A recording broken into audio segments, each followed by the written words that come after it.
We are imperfect. We all have flaws. But solutions are available to treat or cure them.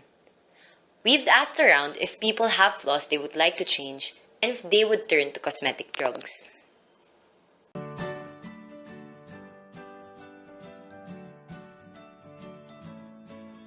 Yes, I have a problem with my abs. You have abs. Apparently. Right. It's because I'm thin.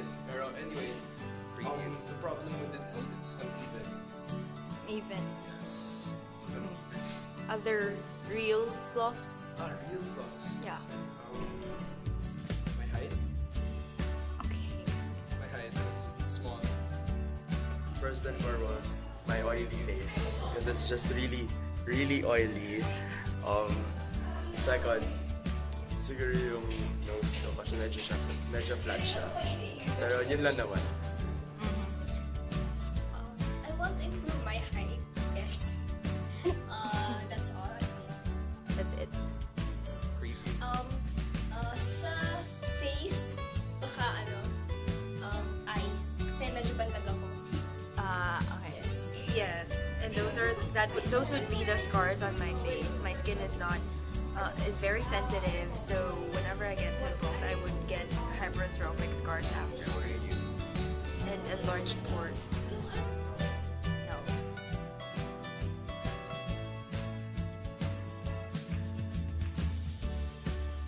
Pero hindi kasi parang hindi ko alam kung anong side effect na. Hindi ko alam kung anong side effect. Yes, Siguro but- kung in-explain sa akin ng todo. Yeah, but let's say your doctor gave you a prescription, cosmetic drug, would you If it's try safe, it? If it's safe, and then safe, and yung side effects, it doesn't harm the other parts of my body kung face ko lang. If it serves its purpose as the drug, na mawawala yung oily face ko, tapos yun lang, and then I might. As much as possible, ayoko gumamit ng cosmetic drugs. Kasi hindi siya natural, it's artificial, di ba? What? So ayun, hindi ko gusto yung idea ng paggamit ng artificial products. Okay, so, but how if your doctor gives you or prescribes you a certain cosmetic drug? Would you take the risk or would you follow your doctor's advice? If that is the prescription, then I would follow my doctor's prescription, of course. Kasi, siguro yung doctor yung nakakaalam kung ano yung kailangan right. ko. So, ayun. Sure na akong ano yung best para sa akin. So, I need to follow him. Neither. Why is that? Kasi feeling ko depende yun sa tao kung ano yung gusto niya. Kung gusto niya mag-cosmetic drugs para kumanda siya, decision na yun. Pero kung ayaw rin, kapag hindi Do you have any advice when it comes to their decisions, when it comes to choosing to use or choosing to not use cosmetic drugs, when it comes to the consequences they may have after taking in those cosmetic drugs? kaya wala. Pag-isipan niyo lang muna mabuti. Pag-isipan niyo mabuti yung decision niyo. Kasi yung lagi yung huling decision. Gagamit niyo yung Yes, as long as it's really effective. So, how if your doctor gives you a specific drug which can help remove your flaws? Would you refer to those drugs? I would. So you're confident with what your doctor will prescribe? No, depending on what the doctor majors in what his field of specialization is. But what really are cosmetic drugs? This video is to answer that question. Present the pros and cons of using such products. The interviews have reflected a common misconception of what are cosmetic drugs. They do not necessarily mean pills that we take it in or fluids that are injected to our body. A product will only be considered as a cosmetic drug when it serves the purpose of both a cosmetic and a drug.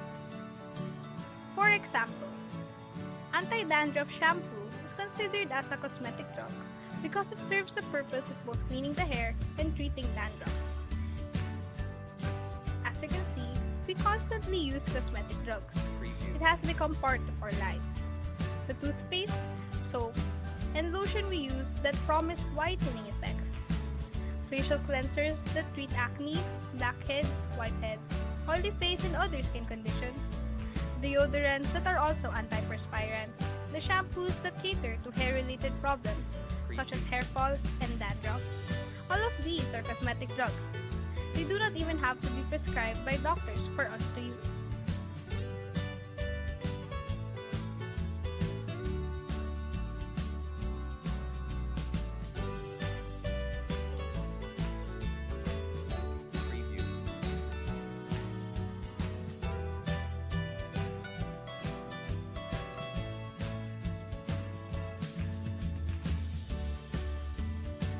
We're going to talk about skincare products because it's so confusing. There's so many in so many price ranges. How do we even know where to start? You know, I think the thing that I want people to know is that beware of what you buy online, number one, because online doesn't necessarily need to be the product that you think it is. So it may be somebody who's illegally manufacturing something, putting it into a similar bottle. Or it could be expired products, or you're not really sure where they got them from. The second thing is that in my office, I'm licensed to provide some of these products, and they actually are science behind them that causes these products to go into the skin deeper and be more effective. They also have higher quality ingredients.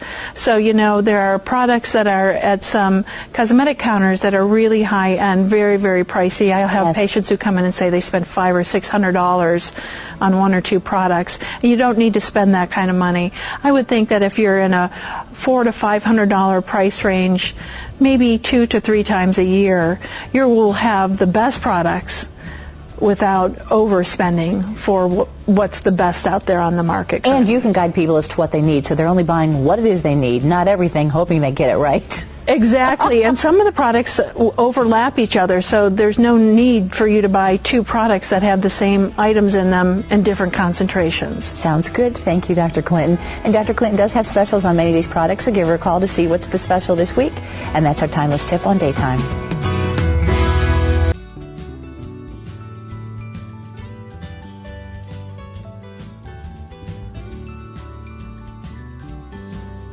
Recently, there's been a lot in the news about plastic microbeads. What are your thoughts on that? Yeah, plastic microbeads, better known as polyethylene when you look at the ingredient label, have been used by the industry for years in what we call exfoliating cleansing products, okay?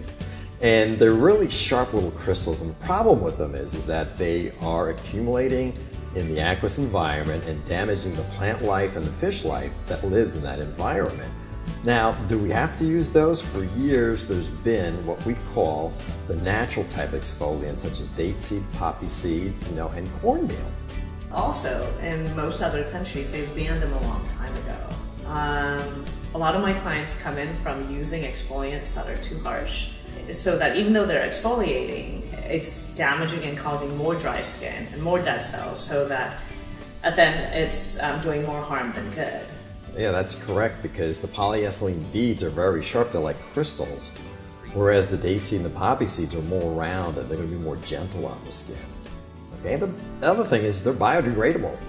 They're going to degrade in the environment, not like polyethylene, which is going to stick around, and that's why those other countries have banned them some years ago. And what are your thoughts about petroleum-based products? Petroleum-based products made from oil, things like petrolatum and propylene glycol, have been used by the industry for years. Propylene glycol was used to help with what we call freeze-thaw stability in our emulsion products. In other words, don't let the emulsion fall apart, so you use propylene glycol. And hey, where is it used? But in your car, okay? So, do you want to put that on your face? I don't think so. It's a very cheap ingredient that has a texture that coats the skin. Right, just like putting saran wrap on your skin doesn't allow the moisture to escape. And it could have traces of carcinogens within them too. And that's the other problem. And there's so many better options, such as different oils like almond oil, coconut oil, anything to give it that moisturizing ingredient that also has a texture. And what are your thoughts on silicones? Well, silicones are going to be the next class of ingredients that are going to have a big bullseye on them. You know, silicones are basically dimethicones, cyclomethicones, hydroxypropylmethicones, anything with a C-O-N-E at the end. Basically, what they do is they just put a layer on top of the skin that's kind of smooth, but don't give anything else to the skin, okay? Because I'd rather have an ingredient that's natural and is going to do something, and there are different ingredients that are out there that are natural that provide nourishment in the same feel. A lot of times when my clients come into the store with clogged pores, I ask them what they're using, and inevitably it has silicones in it.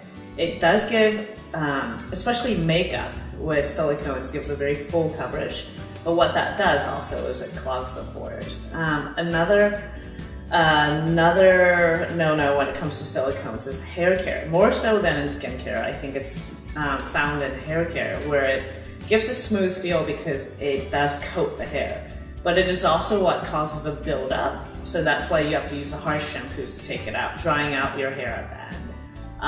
There's alternatives like marula oil.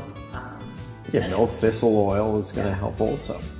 You know, you want to put something on your skin that has the same feel, same coverage, but it's going to be beneficial. In other words, providing nourishment to the skin, not like silicones, which are inert and are starting to accumulate in the aqueous environments also.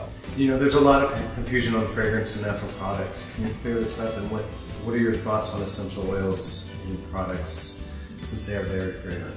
Yep, you know, when you look at synthetic fragrances and natural fragrances, they all suffer from the same difficulties. In other words, the European Union has actually identified 26 ingredients in fragrances that Both are known. natural and synthetic. That's correct, natural and synthetic, that are known allergens. And if you have them in your fragrance, in your product, you've got to label it on your product's cosmetic ingredient declaration. Because essential oils counteract with each other. If you have too many in there, it actually does more harm than that's what it's supposed to do. Right, you don't want to have too much of a fragrance in your product. You want to make sure that the fragrance that's in your product doesn't contain those ingredients. And that's why a lot of companies now are just using botanical extracts that have their own scent to them already, all right, to be safer. Also, it is, in making products, it's hardest to make an unscented or clean scent. It's easier to cover up a strong scent with a stronger scent. So always trust your nose, it's looking out for your best interest. Why do you think these things still exist in our products? It's a good question. You know, the industry's been using them for years. They're in a lot of their products that they've been selling for years. And it's going to be very difficult for the industry to go in and reformulate those products financially and time-wise. Okay, it's just not an easy fix. These companies are publicly owned companies. Their interest lies with the shareholders' profits, not really us. And it's much easier for them to make it for cheap and use marketing and branding to sell it for a lot more than actually use good ingredients that benefit our skin. It's a big industry, and it's going to take them a long time to come around. Great, thank you for sharing all that with us, Jean and Tony. Thank you.